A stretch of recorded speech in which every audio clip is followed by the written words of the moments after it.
Hi there, this is Jen, and thanks so much for joining me today. Today I have a super fun project that I really enjoyed making. It was pretty labor intensive, but it was so much fun, and I am using some products that are new to me as well as some products that I just had in my stash. It was really fun to get some of those things that I don't use too often. And I'm using some wonderful products that were sent to me by Grafix Craft Plastics. And I was already familiar with a few of the products from Grafix just because I have already been using them, and that's the Artist Stack, which I love. It's great for intricate dies, as well as the Craft Plastic, which I love using for Yupo. And so I am using those along with some products that are new to me that I've become very fond of, and I will go over those in this video, but I just wanted to mention that these were sent to me with no obligation, and just wanted to do a little experimenting with the things I haven't really used. And I'm going to start out with this Grafix chipboard. This is a 12 by 12 chipboard, very sturdy, and I'm going to be using this to create my base. As you saw previously, I cut out a butterfly template that I found online, and I will be using that to create this project. And so I'm going to take that butterfly template and put a little bit of temporary adhesive on the back and adhere that to the chipboard, and this is going to be the base for my little I'm calling it a butterfly journal. It's kind of like a little journal in the shape of a butterfly, and so I will go ahead and adhere that to the chipboard. Then I'm going to take a pencil and I'm going to trace the entire butterfly. And I went ahead and cut this out with scissors. I didn't have any heavy duty scissors, which would have been a better choice for this, so I just had my craft scissors. This might also work with a die cutting machine. And once I've cut that out, I'm going to add a little bit of gesso. I wasn't quite sure exactly what I was going to be putting on top of this, but in case I wanted to use liquid mediums, I went ahead and I just covered this with gesso just to prep the surface for anything that I might want to do with it.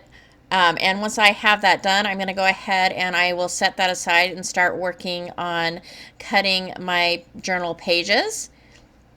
And I'm going to start out using the Duralar film. This is a polyester matte film. It is a little bit like vellum. It's a little thicker, a little sturdier. I love kind of the muted look that it gives, just like vellum.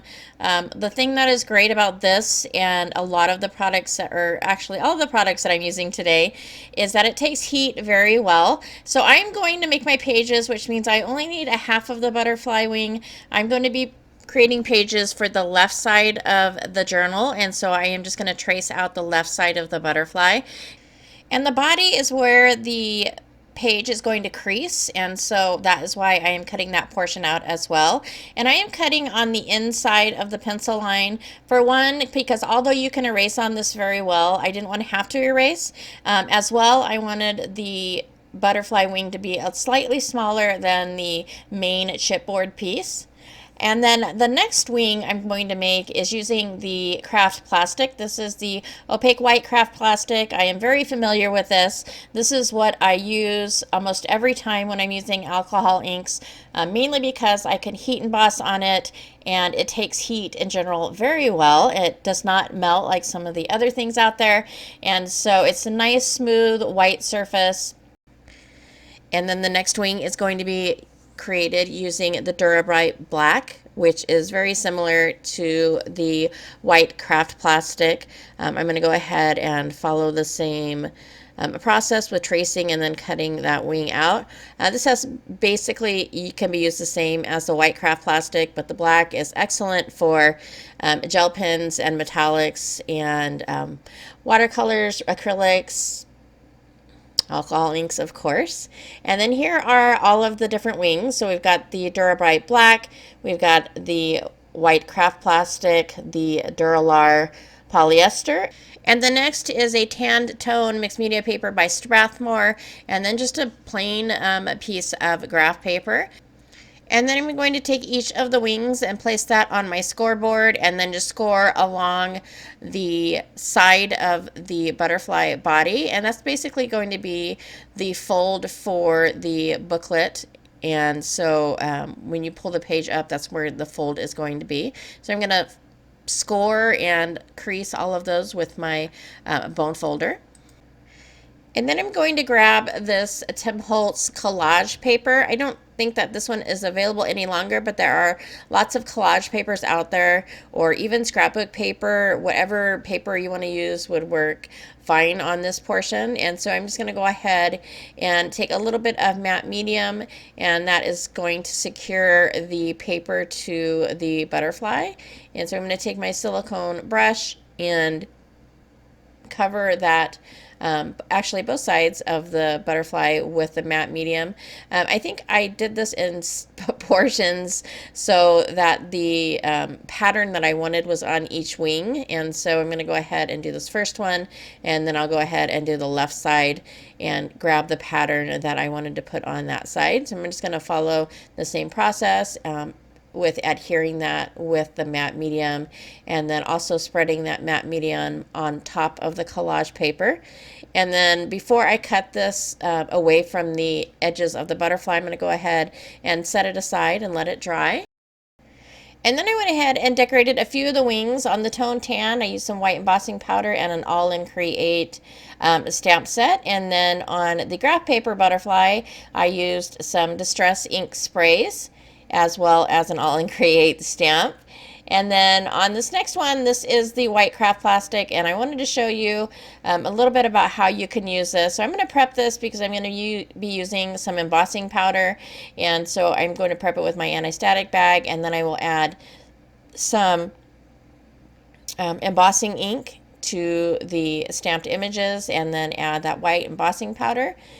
And then I'm going to take my heat tool and get it warmed up and apply that to the craft plastic. Now you can't hold this on consistently. It will eventually start to warp and burn, but it does take heat really, really well.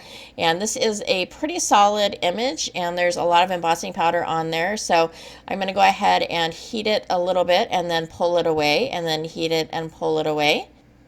And then I'm going to use some Marabou alcohol inks to fill in the flowers. And one of the great things about craft plastic and how it differs a little bit from maybe a Yupo paper or another paper is that if you make a mistake with your alcohol inks and you absolutely don't like what you're doing, you can take a wipe and some blending solution or isopropyl alcohol and wipe that clean off, and it will be, there won't be any staining or anything like that. It just comes right off. And so that's one of the beauties of this paper. And then once I've finished with the alcohol inks, I'm going to add some Distress Spray Stain on top of those inks. And so I'm just going to spray a little bit of color around, and then I'm going to take my canned air and push that ink around that butterfly wing. I just really love the effect that this gives. And you wouldn't think that this would dry because it is a plastic or plastic type material, but it does. It might take a little bit longer than like a piece of paper, but it does dry, and this can be used for watercolor. So that is just another great thing about it. I'm going to go ahead and take a wipe and wipe off a little bit of the ink from the top of that embossed area. And then I'll go ahead and spray that with, I don't know if this is, I don't think it's Prize Ribbon. It's one of the blue stains. And I'm going to follow the same process as far as using the canned air to get that ink to move across the butterfly wing, and I just think it leaves a really beautiful pattern. You can also take the canned air and kind of just really do light puffs, and you can get those kind of blank areas that you see there on that wing. And then I'm going to take the Duralar black, and I've inked up my stamp with the embossing ink, and I'm just going to take the butterfly wing and lay that over onto that stamp because these are really big stamps, and so this was the easiest way to do this. And then I'm going to take some white embossing powder and melt that onto the plastic. And for this one, I'm taking some metallic watercolors and just splashing that all over this wing. This probably ends up being one of my favorite pages out of the little journal book. And then for the Duralar matte film, I took a bunch of sentiment stamps and placed them across the wing and stamped those up in some VersaFine Clear, and then clear embossed those. And then I've just gone ahead and grabbed items from my stash, created some flowers. I just basically went shopping in my craft room to find different items that I could use to create dimension on some of them, and some of them there is no dimension.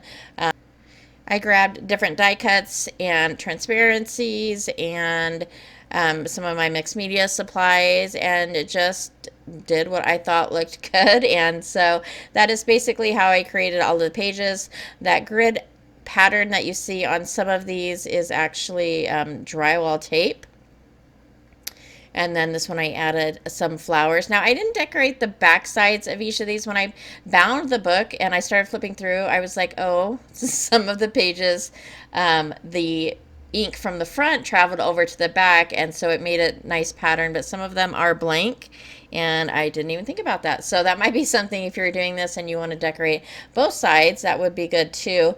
I didn't want to add so much dimension that the book was popped up, but I did want to add enough dimension so that the wings were not flat. And then to bind this book, I am taking this, I'm not really sure what this tool is. It's just a really sharp point, and I've gone ahead and created some holes in the main cardboard piece, or the base of the butterfly, and then I'm going to create those same holes in each of the pieces or pages of the book. And then I have taken a fairly thick needle and added some string to that. And then I'm basically just going to grab each of those pages and pull that string through.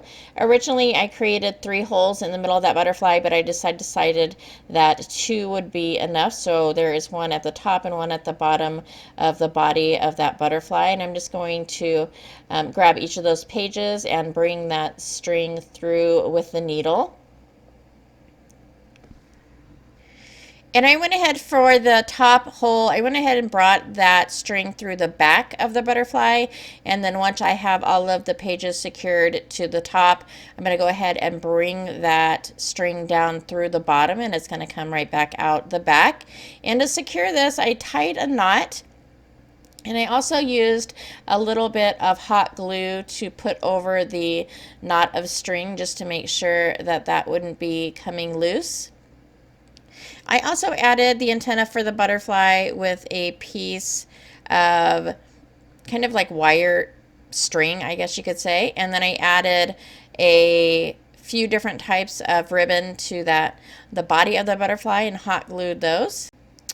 And here is a quick flip through of the different pages, and there's also still shots at the end of the video. There is also a super speed version of this over on Instagram, so if you're not following me on Instagram, I'll pop my address up so you can go check that out. And this was a super fun project to create. It not only allowed me to get a lot of stuff out of my stash and things that I don't normally use when I'm making cards, as well as gave me a little bit of experience with some of the graphics products that were sent to me that I wasn't familiar with in the past. And so if you've watched my videos, you probably know that I have loved and used the opaque white craft plastic for my some watercoloring, but mainly for alcohol inks. I absolutely love it because of the fact that it takes heat very well, and you can emboss images and then put alcohol ink on top of them. So that's one of my favorite qualities about these products that I have shown you today. I especially have loved using the Duralar polyester matte film. It's so much like a vellum, but it's so much stronger, I think, and again, that takes heat very well. So I hope this project gave you some ideas for maybe something that you can do in the future, and gave you some exposure to some of these products that maybe you weren't familiar with before. And that is it for me. I hope you liked this video. If you did like it or find it informative, please go ahead and give a thumbs up. As always, I thank you so much for taking some time out of your day to spend with me, and I hope to see you next time.